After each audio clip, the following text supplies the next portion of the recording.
श्रीगुरुभ्यो नमः। अस्मत्परमगुरुभ्यो नमः। अस्मत्सर्वगुरुभ्यो नमः। मातृभ्यो नमः। पितृभ्यो नमः। मातापितृभ्यो नमः। श्रीमते नारायणाय नमः। श्रीमते विश्वक्सेनाय नमः। श्रीमते हयग्रीवाय नमः। श्रीमते रामानुजाय नमः। श्रीमात्रे नमः। ज्ञानानन्दमयं देवं निर्मलस्फटिकाकृतिम् आधारं सर्वविद्यानां हयग्रीवमुपास्महे। మనకి నిన్నటి వరకు కూడా 37 శ్లోకాలు అయ్యాయి. ఈరోజు 38వ శ్లోకం.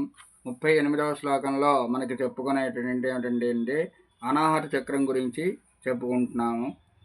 అనాహత చక్రమునందు ఉన్న పరమహంసనాథుడు, పరమహంసాంబ అని శివశక్తులు హంసద్వంద్వముగా స్తుతించారు. వాయుతత్వమును ఉత్పత్తి చేసే ఈ శివదంపతుల రూపం ఈ శ్లోకంలో మనకి చెప్పబడింది.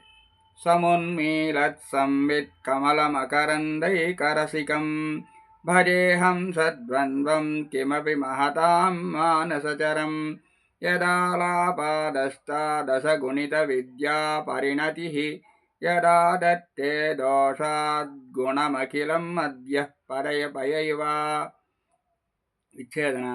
సమున్మీలత్ సంవిత్ కమల మకరంద ఏకరసికం భజేహం సద్వంద్వం కిం అపి మహతాం మానసచరం యద్ ఆలాప అష్టాదశగుణిత విద్యా పరిణతి యదా దత్తే దోషాద్ గుణం అఖిలం అద్భ్యః పయః ఇవ.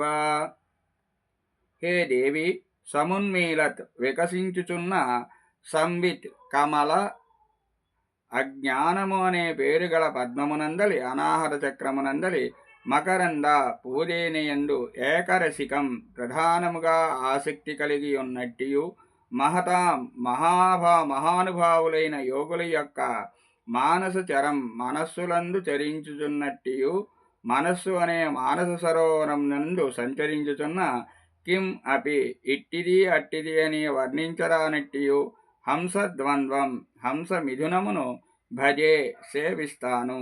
యత్ ఆలాపాత్ ఏ హంసల జంట యొక్క మాటలు అనిడి కూత వలన అష్టాదశ గుణిత 18 చే లెక్కింపదగిన విద్యా పరిణతి విద్యల యొక్క పరిణామము అష్టాదశ విద్యలు హంసల సంభాషణము వలననే పరిమితములైనవని భావం.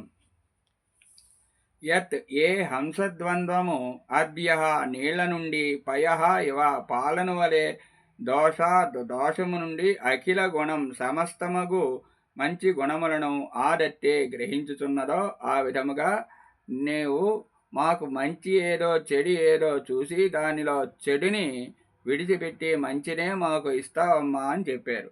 తల్లి, వికసించుచున్న జ్ఞానము అనే కమలమునందున్న అనాహత కమలమునందున్న మకరందమును ముఖ్యముగా ఆస్వాదించడంలో ఆసక్తి కలదియు యోగీశ్వరుల మనస్సునే మానస సరస్సులో సంచరించినదియు ఇటువంటిది అని నిర్వచించడానికి శక్యము కానిదియో అయిన హంసేశ్వర దేవుల సంయుక్త స్వరూపమైన ఈ రాజహంసల జంటను నేను సేవిస్తాను. రాజహంసల జంట క్షీరము నుండి పాలను గ్రహించినట్లు ఈ రాజహంసల జంట దోషము నుండి సద్గుణములను గ్రహిస్తుంది. ఈ రాజహంసల కూతల వల్లనే అష్టాదశ విద్యలు పరిణమించాయి అని శంకరాచార్యులు గారు మనకి ఈ శ్లోకంలో చెప్పడం అనేది జరిగింది. స్వస్తి ప్రియాభ్య పరిపాలయంతాం న్యాయేన మార్గేణ మహిం మహిషాః గోబ్రాహ్మణేభ్యః శుభమస్తు నిత్యం లోకాః సమస్తాః సుఖినో భవంతు. స్వస్తి.